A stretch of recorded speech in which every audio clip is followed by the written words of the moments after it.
যার পরে ঈদ পূর্ণমিলন অনুষ্ঠান ছিল, ইউনিয়ন ভিত্তিক প্রোগ্রামগুলো হয়েছে। তো এটা আমার সূর্যমণি ইউনিয়নের একটা প্রোগ্রাম, সেখানে সাধারণ মানুষের আয়োজনীয় প্রোগ্রামটা হয়েছে। এটার বেশ কয়েকটা প্রেক্ষাপট আছে। আমি তো 17 বছর আন্দোলন সংগ্রামের মধ্য দিয়ে চেষ্টা করেছি একজন ক্ষুদ্রকর্মী হিসাবে সাধারণ মানুষের পাশে, বিশেষ করে আমার বাউফলবাসীর পাশে থাকার জন্য। আপনারা জানেন যে এই আন্দোলন সংগ্রামে আমাকে প্রায় 450 মামলার মুখোমুখি হতে হয়েছে। 67 দিন রিমান্ড, তার মধ্যে একসাথে প্রায় 27 দিন আমি একটানা রিমান্ডে ছিলাম মিন্টু রোডে। পাশাপাশি যে সাধারণ মানুষের কাছে আমি গিয়েছি, বিশেষ করে নির্বাচনের সময়, শেখ হাসিনার প্রসঙ্গটা এ কারণে এসছে যে এই এতগুলো মামলা, এতদিন রিমান্ড আমাকে কিছুটা ফিল্মি স্টাইলে নির্যাতন করে তৎকালীন স্বরাষ্ট্রমন্ত্রী জনাব আসাদুজ্জামান কামাল, ওনার কথাও আমি শুনেছি। ফোনে আমাকে পুলিশ যখন চোখবাঁধা অবস্থায়, যে প্রথম দিন আমাকে যখন কোর্টে তোলা হয়, মানে আমি হেঁটে কোর্টে উঠেছি কেন, এটা পুলিশকে জেরা করা হয়েছে যে তার মতো এত বড় একটা সন্ত্রাসী, তার ভাষায় তাকে গ্রেপ্তার করা হলো, সে মানে হেঁটে কোর্টে উঠতে পারলো কীভাবে সিঁড়িতে। তো স্বাভাবিকভাবে স্বরাষ্ট্রমন্ত্রীর এই অভিপ্রায় তো তৎকালীন পুলিশের যারা ছিলেন তাদের বাস্তবায়নের দায়িত্ব আছে। তো কোর্ট থেকে যখন নিয়ে আসলো, প্রথম দিনই আমার 10 দিনের রিমান্ড হলো। 10 দিনের প্রথম দিনের রিমান্ডেই আমাকে প্রথম দিনেই শারীরিকভাবে মারাত্মকভাবে আমাকে নির্যাতন করা হয়। তো যে নির্যাতন করা হয়েছে তাতেই আমাকে হুইল চেয়ারে যেতে হয়েছে পরের দিনেই। তো পুলিশের মধ্যেও তো 1-2 জন যারা থাকে, কিছুটা মানবিক ব্যাপার তাদের মধ্যে কাজ করে। তো বলেছিল যে স্যার আপনি কিছু মনে করবেন না। আমি তখন একটা ইউনিভার্সিটির টিচার। স্যার কিছু মনে করবেন না, যে নির্দেশ উপর থেকে যা দেওয়া হয়েছিল সে অনুযায়ী আপনার উপরে 5% আমরা, মানে 5% আপনার উপর কার্যকর করেছি, আর 95% আমরা কার্যকর করি নাই। ব্যক্তিগতভাবে আপনাকে আমরা ভালো জানি। তো 5% থেকে আমাকে হুইল চেয়ার নিতে হয়েছে। হুইল চেয়ার থাকা অবস্থায় আমি প্রায় 1-1.5 বছরই আমাকে হুইল চেয়ার ব্যবহার করতে হয়েছে এবং হাসপাতালে থাকতে হয়েছে। আমার পিজি হাসপাতালে আমাকে নেওয়া হয়েছে এবং টর্চার করার পর আমি যখন আমার ভমিটিং হয়েছিল মাথায় আঘাত করার কারণে, রাজারবাগ পুলিশ লাইন হাসপাতালে নিয়ে যাওয়া হয়েছিল।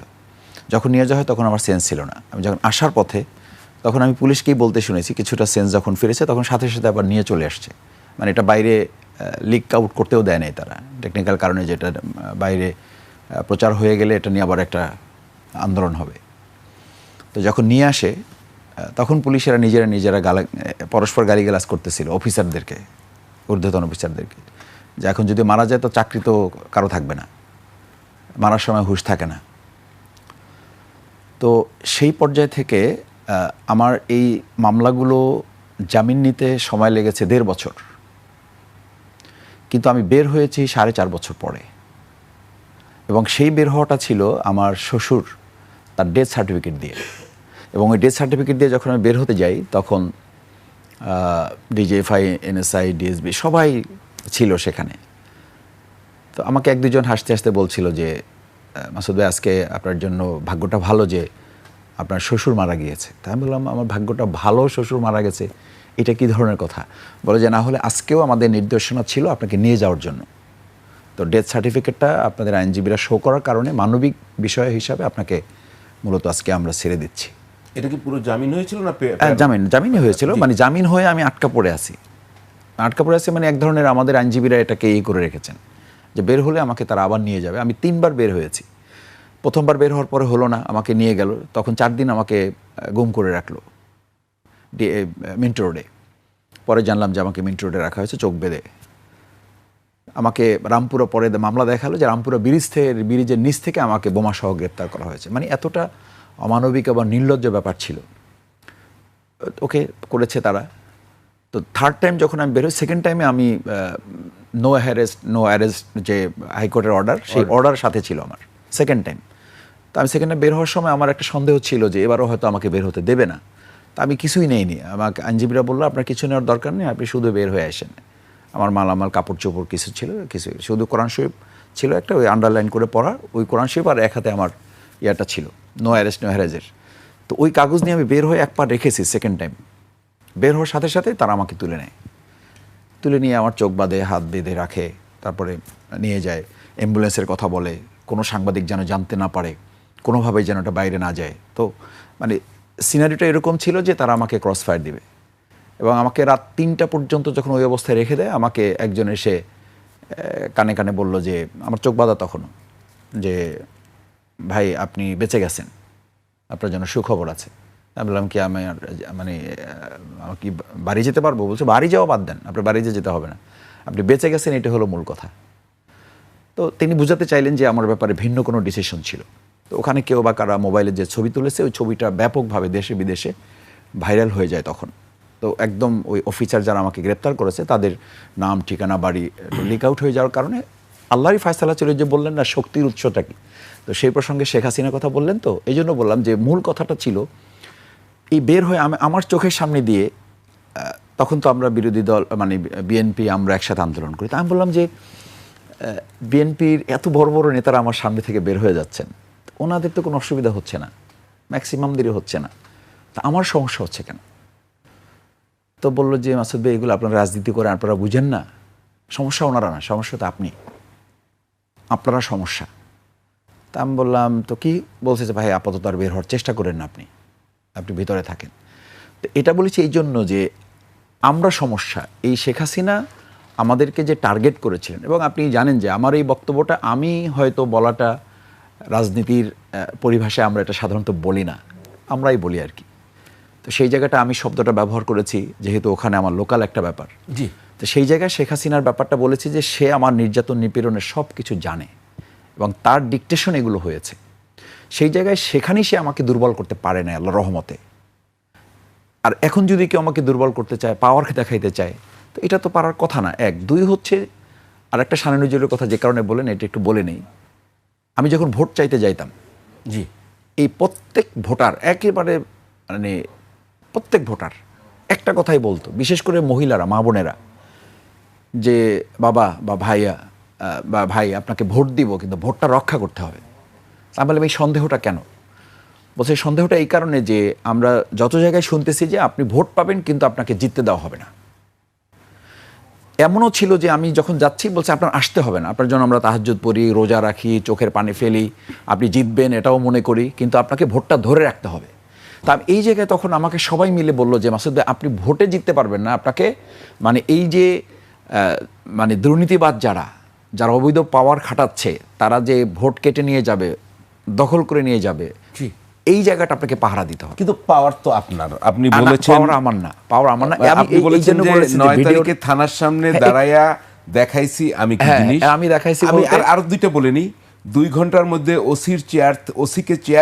ওসিরে চেয়ার থেকে সরাইছি, 2 ঘন্টার মধ্যে সেনাবাহিনীর মেজরকে চেঞ্জ করেছি এখান থেকে। তো এটা আপনি কিভাবে সম্ভব হলো আপনার পাওয়ার না থাকে? এটা আমার পাওয়ার, আমি একা দাঁড়াই থাকলে কি এটা হতো? কিভাবে হয়েছে? হয়েছে তো জনগণের মাধ্যমে।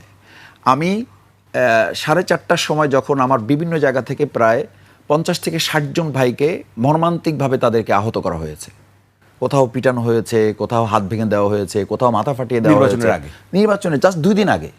মানে সিনারিওটা এরকম যে তারা কোনোভাবে আমাদের লোকদেরকে মুভ করতে দিচ্ছে না। তখন আমি ওসিকে বারবার বলতেছি নো অ্যাকশন, মামলা নিয়ে যায়, মামলা নিচ্ছে না। আর্মিকে বলি, আর্মি অ্যাকশন প্লে করছে না। আমি তখন ডিসি যে ছিলেন ওনাকে জানিয়েছি, এসপিকে বারবার বলতেছি, কোনো অ্যাকশন হচ্ছে না। আমি তখন লোকদেরকে বললাম যে ভাই এখন একটাই পথ আছে, সেটা হচ্ছে আল্লাহর রহমত, আর আপনারা যদি এখন প্রশাসনের সাথে কথা বলেন তাহলে ব্যবস্থা হবে। আমি থানায় যাচ্ছি, আপনারা আসেন। এই থানায় যাচ্ছি, আপনারা আসেন, এতটুকু বলার 1.5 ঘন্টার মাথায় প্রায় 20 থেকে 25 হাজার লোক ওখানে চলে আসছে। জি, এসে তারা রাস্তা ব্লক করে দিয়েছে, থানার সামনে বসে গেছে। আমি এর মধ্যে প্রোগ্রাম করতেছি, আমার তখন নির্বাচনী গণসংযোগ চলতেছে।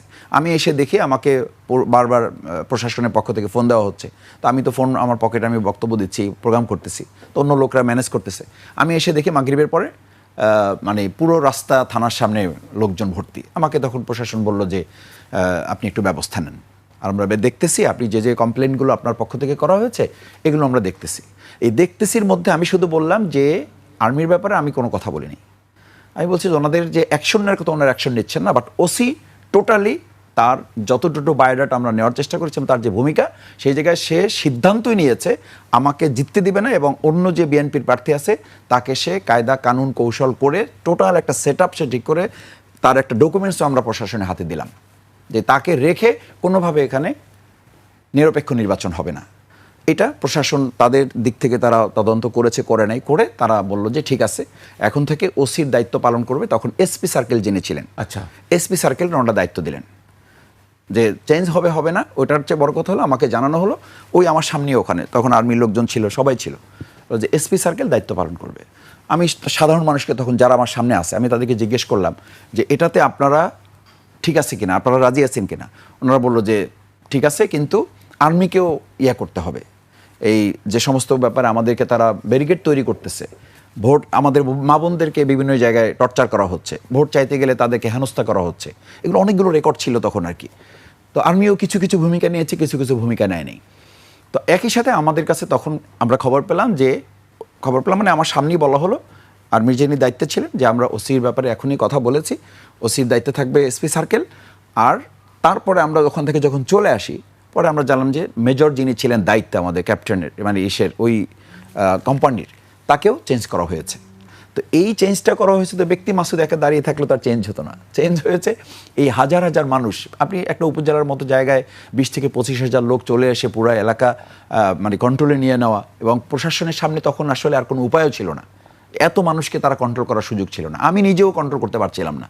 আমি বারবার বলতেছি যে আপনারা রাস্তা ছেড়ে দেন, বলছে না আমরা নির্বাচনে ভোট দিতে চাই, নিরপেক্ষ একটা পরিবেশ নিশ্চিত করতে চাই, এবং প্রশাসনের নিরপেক্ষ দৃষ্টিভঙ্গি নিশ্চিত না হওয়া পর্যন্ত আমরা এখান থেকে যাচ্ছি না। সো আমি এখানে যে বক্তব্যটা আপনি বলছেন পাওয়ার, শেষ লাইনটা কিন্তু ভিডিওতেও দেখায় না কেউ, এবং নিউজ যারা করেছে আমি তাদের প্রতি শ্রদ্ধা রেখেই বলছি, শেষ লাইনটা কেউ দেখায় না। শেষ লাইনটা হচ্ছে যে আমি এই পাওয়ারটা এবার 3.5 লক্ষ মানুষের কাছে হ্যান্ডওভার করতে চেয়েছি, এবং সেটা আমি পেরেছি। এবার 3.5 লক্ষ মানুষ পাওয়ার দেখাবে, এবার ব্যক্তি এবং দল পাওয়ার দেখাবে, মানে এখানকার মানে এবার এমপি হয়েছে এলাকার লোকেরা। জি জি, আমি এই কথাটা এজন্য বলেছি যে 54 বছরে ওখানে ব্যক্তি এবং দল এমপি হয়েছে, এবং লোকেরা আমাকে এই কারণে ভোট দিয়েছে। এবং আমি এখনো বলি, আমি এলাকার লোকদেরকে গেলে বলি, মজা করে বলি, এমপি সাহেব কেমন আছেন, এবং আমি বলি যে এখন কি অবস্থা এলাকায়, মানে আপনি কি এখনো এই যে কথাগুলো বলেছি, এটার আরেকটা শানে নজরুল বলি আপনাকে, গালিগালাজ করে, হুমকি দেয়, থ্রেট করে এখনো। হ্যাঁ, 24 ঘন্টা টাইম দেয়, 24 ঘন্টা সময় দিলাম, না হলে বয়কট, অবাঞ্ছিত ঘোষণা, এসব আমি মানে এগুলো আমার কাছে শুধু ক্লিপ পাঠায় লোকেরা। খুব স্বাভাবিক, গ্রামের লোকেরা মনে করে যে আমাদের এমপি সাহেব তো কিছু বলে না, তো ওনাকে তারপর এগুলো বলেই যাচ্ছে একের পর এক। তো আমাকে যখন এগুলো একটা পর একটা পাঠায়, আমি বললাম সবর করেন একটু, যখন কেউ বিজয়ী হয় তার ব্যাপারে যারা পরাজিত হয় তাদের একটা রিয়াকশন থাকে। আমি কিন্তু বিজয়ী হওয়ার 24 ঘন্টার মধ্যে পরাজিত বিএনপির যে প্রার্থী তার কাছে গিয়েছি, দোয়া নিয়েছি, একসাথে ছবি তুলেছি, এবং ওনাকে আমি বলেছি যে আপনার পরামর্শ, অভিজ্ঞতা, আপনি একবার এমপি ছিলেন 2001 থেকে 2006 পর্যন্ত। কিন্তু মুশকিল হচ্ছে ওনার যারা অনুসারী আছে কিছু খুবই ভিনডেক্টিভ এবং অত্যন্ত প্রতিহিংসা পরায়ণ, সেই সমস্ত ভাইদের পক্ষ থেকে যখন এই বক্তব্যগুলো আসে, ওই ক্লিপগুলো আমাকে এক নাগারে আমার ভাইয়ের আমাকে পাঠাতে থাকে। এবং এখন এলাকায় একটা কথা উঠে গিয়েছিল যে এবারের এমপিটা একটু সস্তা টাইপের হয়ে গেছে আর কি, এবং এই এমপি দিয়ে চলবে না আর কি। আপনি বলছিলেন যে ভালো লোকের খাওয়া নাই। আমি বললাম যে ভাই এটি কি ধরনের কথা হলো, মানে অন্যায়ের জবাব অন্যায় দিয়ে দিতে না পারলে এটা চলবে না, এটা কথা। এই কারণে 3টা কথা বলেছি যে দেখেন আমরা ভালোর জবাবটা ভালো দিয়ে দিতে চাই। এটা কি ধরনের কথা যে ভালো লোকের খাওয়া নাই? তাহলে আমরা এই সমাজটা চেঞ্জ করতে পারবো না, আমরা এই সমাজটা বদলাতে পারবো না। আমরা 2024-এ তো এটার জন্যই আমাদের সবাই মিলে আমরা লড়াই করেছি। সেই জায়গায় আমরা তো জনগণের, আমরা কি স্লোগান দিয়েছিলাম, ক্ষমতা না জনতা, ক্ষমতা না জনতা। আমরা সবাই চিৎকার করে বলেছি জনতা জনতা। তো সেই জনতাকে জিম্মি করে এমপি হয়ে যাওয়ার পরও এখন চাঁদা দিতে হবে। তাহলে দিন বদলায় নাই, দিন বদলান। এমপি হয়ে যাওয়ার পরও স্টেশন লঞ্চঘাট তাদের দখলে রাখতে হবে, এমপি হয়ে যাওয়ার পরও চর তাদের দখলে রাখতে হবে, এমপি হয়ে যাওয়ার পরও তাদের কথা মতো সব কিছু চলতে হবে। তা এমপি হয়ে যাওয়ার আপনি দেখবেন যে আমাকে মাঝে মধ্যে বলে যে ভাই বরিশাল পটুয়াখালী কি আছে এখন? আমি বললাম কেন? বলছি শুধু বাউফল তো শুনি, আর তো কিছু শুনি না। আমি বললাম এটা তো ভালো কথা, বাউফল আমি তো বলেছি ওগুলো হতে দিচ্ছেন না, হতে দিচ্ছি না। এই যে হতে দিচ্ছি না, এইটার কারণে এই যে রাস্তা মানে উন্নয়নমূলক কাজ যাচ্ছে, আমরা সংসদে বলেছি ডেভেলপমেন্টের কাজ যাচ্ছে, মানে যেগুলো জনপ্রতিনিধি এলাকার চেয়ারম্যান মেম্বারদের মাধ্যমে তো করার আবার একটা মানে সিস্টেম আছে, যেই ওনাদের কাছে যাচ্ছে আমি ওনাদের ডেকে ওনাদের সাথে কথা বলেছি যে দেখেন এটা বাউফলের মানুষ, আপনারা বাউফলের কাজ বাউফলের জনগণের জন্য করবেন। সেখান থেকে যদি 3 লাখ টাকা 2 লাখ টাকা কেউ নিয়ে নেয়, রাস্তা করতে মানে শুরু করা হচ্ছে এক পাশ থেকে আর এক পাশ থেকে রাস্তা উঠে শেষ হয়ে যাচ্ছে, ব্রিজ একটা করা হচ্ছে না, শেষ হয় নাই। আজকে দেখলাম ব্রিজ একটা করা শেষ হয় নাই, সেটা ফাটল ধরে পড়ে যাচ্ছে। ব্রিজ করার জন্য যে স্লোপগুলো তৈরি করা হয় সেই স্লোপ আমাদের সাংবাদিকরা গিয়ে, সোশ্যাল কন্টেন্ট ক্রিয়েটর যারা গিয়ে এরকম করে শুধু হাত দিয়ে রাখতেছে, ভেঙে শেষ হয়ে যাচ্ছে। তা আমি বললাম যে এভাবে যদি করতে থাকেন তাহলে এগুলো তো বন্ধ করতে হবে। এই যে বন্ধ করতে যাচ্ছি এটা তাদের ভালো লাগছে না, এই যখনই ভালো লাগছে না তখন পাওয়ার খাটাচ্ছে। তো পাওয়ার আমি বলছি এই অর্থে যে এখন জনগণ তো আপনাদের আটকাবে। আমি বলেছি এটা শুধুমাত্র পুলিশ প্রশাসন, এটা শুধুমাত্র প্রশাসনের লোকেরা, এটা শুধুমাত্র ডেভেলপমেন্ট ওয়ার্কের সাথে যারা জড়িত তারা যে এগুলো শুধু চেক করবে তা না, এগুলো জনগণ আপনাদেরও দায়িত্ব। আমি ওই যে হাসতে হাসতে বলি আর কি যে এবার তো শুধু শফিকুল ইসলাম মাসুদ এমপি না, এমপি তো আপনারা, সুতরাং এগুলো প্রোটেকশনের দায়িত্ব আপনাদের আছে, আপনারা প্রশাসনের সহযোগিতা নেবেন এবং এই ব্যাপারে এই প্রোটেকশনগুলো জনগণ নিচ্ছে। এই যে নিচ্ছে এটাও কিন্তু ওই যে বলেছিলাম যে এবার পাওয়ার দেখাবে 3.5 লক্ষ মানুষ। কি মনে হয় আপনি কি পারবেন? অবশ্যই পারবো এবং পারতে হবে আমাদের, পারার জন্যই তো আমাদের ভাইয়েরা শহীদ হয়েছেন, জীবন দিয়েছেন। এবং এটা না পারা ছাড়া তো আমাদের গতি নাই, আমরা তো ভালো থাকতে পারবো না, কেউ ভালো থাকতে পারছি না। আমি সংসদে আমরা বলার চেষ্টা করতেছি যে ডেভেলপমেন্ট ওয়ার্কে এই যে বাজেট দেওয়া হয়েছে 9,38,000 কোটি টাকার, এই বাজেটের একটা বড় অংশ ছোট ছোট কাজ, সেই ছোট ছোট কাজে আমরা দেখতেছি যে উন্নয়ন হচ্ছে যা তার চেয়ে দুর্নীতি হচ্ছে বেশি। এই সময়ে এসে এটা আমাদের কাছে অপ্রত্যাশিত। আপনি তো আমি দেখি যে সামাজিক যোগাযোগ মাধ্যমে আপনি এখন ট্রলেরও শিকার হচ্ছেন। আপনি যেখানে আসবেন আমরা একটি কার্ড আমাদের ফেসবুকে দিয়েছিলাম, অনেক মন্তব্য আছে, সবগুলো আমি আর আপনাকে শোনাবো না, আপনি দেখে নিন। একটা প্রশ্ন করেছেন মোহাম্মদ জামাল উদ্দিন, নির্বাচনের আগে আপনার স্ত্রীর নামে 2,52,00,000 টাকা ইসলামী ব্যাংক থেকে বিনা জামানতে ঋণ নিয়েছেন, আসলে কি বিষয়টা এরকম বা কোনো ঋণ নিয়েছিলেন আপনি? হ্যাঁ, ঋণ নিয়েছেন। আমার ওয়াইফ একজন চক্ষু বিশেষজ্ঞ ডাক্তার, অত্যন্ত নিয়ম মেনে এ ব্যাপারে ব্যাংক থেকে সে লোন নিয়েছে, হোম লোন নিয়েছে, খুবই স্বাভাবিক প্রক্রিয়ায়। এবং একটা ব্যাংক থেকে একজন মানে আই স্পেশালিস্ট তার এই 2 কোটি টাকার লোন নেওয়াটা তো কোনো আলোচনার মধ্যে আসার কথা না, এটা একেবারে নিতান্তই ব্যক্তিগত প্রতিহিংসা থেকে এই কাজগুলো। হোম লোন আর কোনো কাজ না, হোম বাসা মানে ফ্ল্যাট কেনার জন্য, ফ্ল্যাট কেনার জন্য টাকা না। আপনি তো একদম নির্বাচনের আগে তো না নির্বাচনের কাজে খরচ হয়েছে না, প্রশ্নই নাই। নির্বাচনে টাকা খরচ আমার খরচ করতে হয় নাই, লোকজন খরচ করেছে।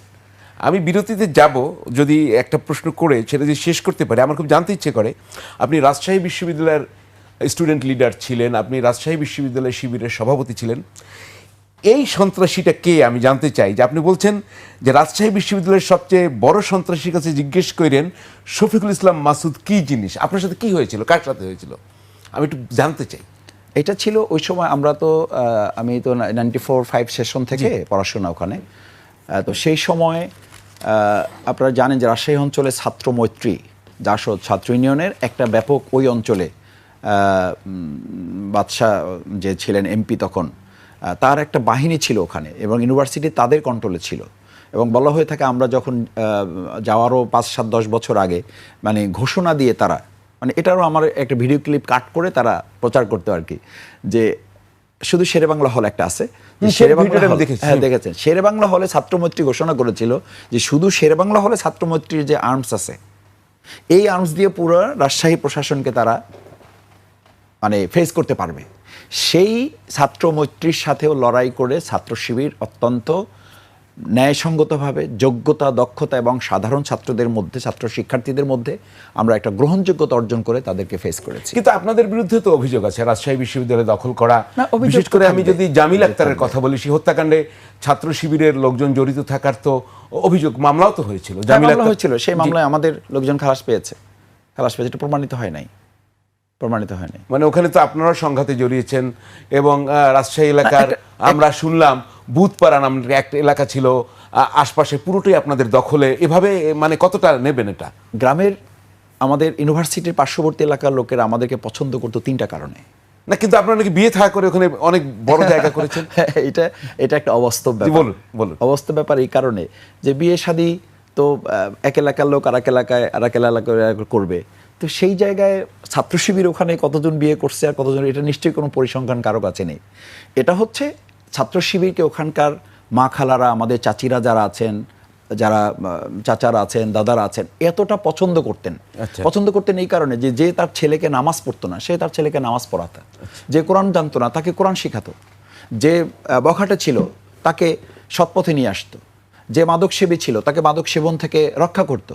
তো এইরকম 5টা 7টা 10টা 15টা কেস যখন এলাকাতে ঘটে, তখন স্বাভাবিকভাবে অন্য মাখালারা দায়িত্ব নিয়ে, আমি আপনাকে বলি, আমি যখন জেলখানায়, রাজশাহী ইউনিভার্সিটিতে আমি প্রথম জেলখানায় গেছি 98-এ, যাওয়ার পরে ওখানকার একজন লয়ের শিক্ষক আমাকে ফোন করে, আমাকে মানে ওখানকার জেলারকে ফোন করে বলেছিল যে শিবিরের কাছে, ওনার ছেলে অ্যারেস্ট হয়েছিল, যে শিবিরের কাছে আমার ছেলেটা রাখবেন, ওদের ওয়ার্ডে রাখবেন, যাতে আমার ছেলেটা মাদক থেকে মুক্ত হয়ে কোরআন শিক্ষক বাস্তব না মিথ?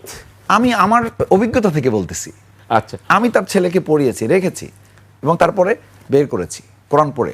এবং যখন জামিন হয়েছে, জামিন হওয়ার পরেও সে এসে আবদার করেছিল প্রশাসনকে যে ওকে আরও কিছুদিন রাখা যায় কিনা। তখন প্রশাসন বলেছিল, স্যার এটা তো সম্ভব না, যতটুকু শিখেছে এর উপরে আপনি সন্তুষ্ট থাকেন। তো এটা কিন্তু প্র্যাকটিক্যালি আমরা এই কাজগুলো করেছি ভাই। আমাদের হয়তো কথাবার্তায় ত্রুটি বিচ্যুতি মানুষ হিসেবে থাকে, তো প্র্যাকটিক্যালি আমাদেরকে তো এটা বুঝতে হবে যে আমরা এগুলো প্র্যাকটিস করি, এগুলো শুধু মুখে বলি না আমরা। আমি সেই রাজশাহী ইউনিভার্সিটি, সেই ইউনিভার্সিটির ছাত্র যে ইউনিভার্সিটিতে সব্বেদারি অর্থাৎ রাত্রে তাহাজ্জুদ পড়াতাম ছাত্রদেরকে, সেই তাহাজ্জুদ প্রোগ্রামে পুলিশ এসে আমাদেরকে ঘেরাও করেছিল লতিফ হলে, সেই আমির আলী হলে, লতিফ হলের পরে আমির আলী হলে আমরা তাহাজ্জুদ পড়তেছি, সেই প্রোগ্রামে এসে পুলিশ অ্যাটাক করেছিল। আমি এটা বলেছি, সেই প্রোগ্রামে এসে যখন তারা দেখলো যে আমরা, তখন মোনাজাত শেষ আপনি সময়, সালটার কথা কত বললেন আপনার সময়টা?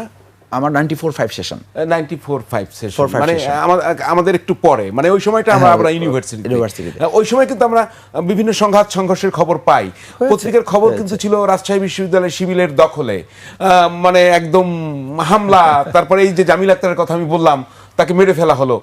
আপনি বলছেন আপনার আগের, এটা আরো আগে, আগের ঘটনা, আগের ঘটনা। জি, আমরা সেই জায়গায় বলছিলাম যে এই যে সব্বেদারি প্রোগ্রামে পর্যন্ত পুলিশ নিয়ে আসা হয়েছিল, যে এরা ট্রেনিং দিচ্ছে। কি ট্রেনিং দিচ্ছে? অস্ত্রের ট্রেনিং দিচ্ছে।